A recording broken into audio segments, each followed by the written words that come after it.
Hello all, ನಾನು Lakshmi Anand. Welcome back to my channel. ಇವತ್ತು Friday mini vlog upload ಮಾಡ್ತಾ ಇದ್ದೀನಿ. ಶುಕ್ರವಾರ ಬೆಳಗ್ಗೆ ಬೇಗ ಎದ್ದು ತರಕಾರಿ ಹಣ್ಣು ಎಲ್ಲ ತರಕ್ಕೆ ಮನೆ ಹತ್ತಿರ ಇರೋ ಮಾರ್ಕೆಟಿಗೆ ನಾನು ನನ್ನ ಹಸ್ಬೆಂಡು ಹೋಗಿದ್ವಿ. ಅಷ್ಟು ಚೆನ್ನಾಗಿರೋ ತರಕಾರಿ, ತುಂಬ ಚೆನ್ನಾಗಿತ್ತು, ಕಲರ್ಫುಲ್ಲಾಗಿತ್ತು.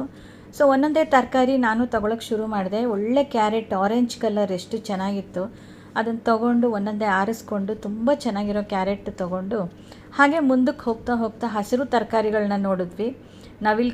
ಕೋಸು, ಆಮೇಲೆ ಹುರುಳಿಕಾಯಿ ತುಂಬ ಚೆನ್ನಾಗಿತ್ತು. ಸೊ ತುಂಬ ಟೆಂಪ್ಟಿಂಗ್ ಆಗಿತ್ತು ಅಂತ ನಾನು ಸ್ವಲ್ಪ ಹುರುಳಿಕಾಯಿ ತೊಗೊಂಡು ಮುಂದಕ್ಕೆ ಹೋದ್ವಿ. ಹಾಗೆ ಹೋಗ್ತಾ ಹೋಗ್ತಾ ನಮಗೆ ಮುಂದೆ ಸಿಕ್ಕಿದ್ದೆ ಸೊಪ್ಪಿನ ಸೆಕ್ಷನ್. ಸೊ ಸೊಪ್ಪಿನ ಸೆಕ್ಷನ್ನು ಭಾಳ ಚೆನ್ನಾಗಿತ್ತು. ಅಲ್ಲಿ ಒಂದು ಸ್ವಲ್ಪ ಪಾಲಕ್ಕು, ಕೊತ್ತಂಬರಿ ಸೊಪ್ಪು, ಪುದೀನ ಮತ್ತು ಮೆಂತ್ಯ ಸೊಪ್ಪೆಲ್ಲ ತೊಗೊಂಡು ಸೊ ನಾವು ಬಿಲ್ ಮಾಡಿಸ್ಕೊಂಡೆಲ್ಲ ಮುಂದಕ್ಕೆ ಬಂದ್ವಿ. ಅಲ್ಲಿ ಬೇರೆ ಇನ್ನೊಂದು ಅಂಗಡಿ ಶಾಪ್ ಇತ್ತು, ಅಲ್ಲಿ ಫ್ರೂಟ್ಸ್ ತೊಗೊಳಕ್ಕೆ ಅಂತ ಹೋದ್ವಿ.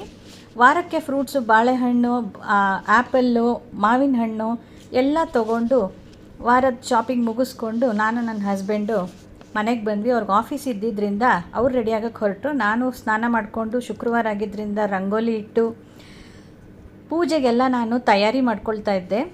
ಅಷ್ಟರಲ್ಲಿ ನನ್ನ ಹಸ್ಬೆಂಡು ಸ್ನಾನ ಮಾಡ್ಕೊಂಡು ಬಂದರು. ಪೂಜೆಗೆಲ್ಲ ನಾನು ರೆಡಿ ಮಾಡಿಟ್ಟಿದ್ದರಿಂದ ಅವ್ರು ಪೂಜೆ ಮಾಡಿ ಮುಗಿಸಿದ್ರು.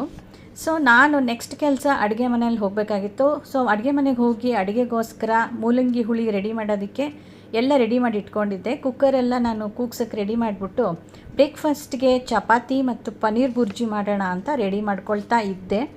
ಅಷ್ಟರಲ್ಲಿ ನೋಡಿ ಆಗೋಯ್ತು. ಸಲಾಡ್ಗೆ ಅಂತ ಹೆಸರುಬೇಳೆ ನೆನ್ಸಕ್ಕೆ ಹೋಗಿದ್ದೆ. ಅದು ಎಲ್ಲ ಕೈ ಜಾರ್ ಬಿದ್ದು ಎಲ್ಲ ಎಡವಟ್ಟಾಗಿ ಒಂದಕ್ಕೆ ಎರಡು ಕೆಲಸ ಆಯಿತು. ಸೊ ಅದನ್ನು ಕ್ಲೀನ್ ಮಾಡಿ ಮುಂದುವರಿಸ್ಕೊಂಡು ಹಾಗೆ ಚಪಾತಿಗೆ ಬುರ್ಜಿ ರೆಡಿ ಮಾಡಿಬಿಟ್ಟು ನನ್ನೆಲ್ಲ ರೆಡಿ ಮಾಡಿ ಹಸ್ಬೆಂಡಿಗೆ ಕೊಟ್ಟೆ. ಸೊ ಅವ್ರು ತುಂಬ ಚೆನ್ನಾಗಿ ಎಂಜಾಯ್ ಮಾಡ್ಕೊಂಡು ತಿಂದರು. ಸೊ ಅವ್ರ ಲಂಚ್ ಬಾಕ್ಸಿಗೆ ಹೆಸರುಬೇಳೆ, ಸೌತೆಕಾಯಿ, ಕೋಸಂಬರಿ, ಮೂಲಂಗಿ ಹುಳಿಯನ್ನು, ಆಮೇಲೆ ಕರಿಬೇವು ಚಟ್ನಿ ಪುಡಿಯನ್ನು, ಸಾಯಂಕಾಲ ಸ್ನ್ಯಾಕ್ಸಿಗೆ ಚಪಾತಿ ಕೊಟ್ಟು ಕಳಿಸಿ ಅವ್ರಿಗೆ ಬಾಯ್ ಮಾಡಿ ಕಳಿಸಿದ ಮೇಲೆ ನಾನು ಕೂಡ ಚಪಾತಿ ಬುರ್ಜಿ ಎಲ್ಲ ಹಾಕ್ಕೊಂಡು ತಿಂದು ಸಾಕಾಗಿತ್ತು. ಸೊ ಅದಾದಮೇಲೆ ಸೊಪ್ಪು ತರಕಾರಿ ಎಲ್ಲ ಎತ್ತಿಡಬೇಕಾಗಿತ್ತು. ಹೀಗಿತ್ತು ನನ್ನ ದಿನ. ಮತ್ತೆ ಸಿಗೋಣ. See you, tata, bye. Video ಪೂರ್ತಿ ನೋಡಿ, ಸಬ್ಸ್ಕ್ರೈಬ್ ಮಾಡಿ, ಫಾಲೋ ಮಾಡಿ. ಮತ್ತೆ ಸಿಗೋಣ. ಬಾಯ್.